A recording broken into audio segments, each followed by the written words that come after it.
I'm speaking on behalf of all of us that the new Dominar which has come now is way better looking than the ones that we had. Visually, I have never seen more beautiful handguards than the ones which those guys have put now.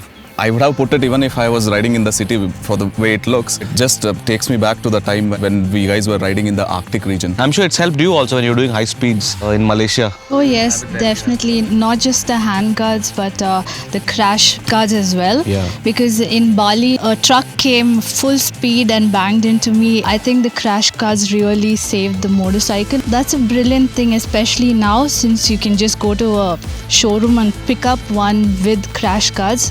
Pretty cool.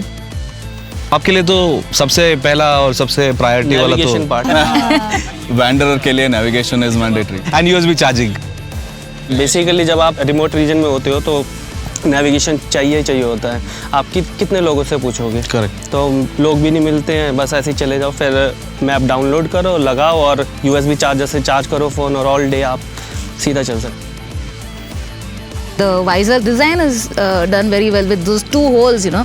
I mean, the to reduce the buffeting. it will also reduce the vibration of the visor because you place these tall visors and then when you go on high speed, it vibrates completely and doesn't really serve the purpose of it. Honestly, if I can say that, this motorcycle right now is factory fitted to tour. Absolutely. Get the motorcycle, set the destination and keep going. And it doesn't add too much of weight as well. It's proper touring friendly. You could just load up your luggage and then ride out. Spend more time traveling, planning your new adventures than sitting in the workshop and then trying to figure out ये nut कहाँ जाता है boss. Like it says, factory fitted to tour. I mean, it lives up to it. Absolutely.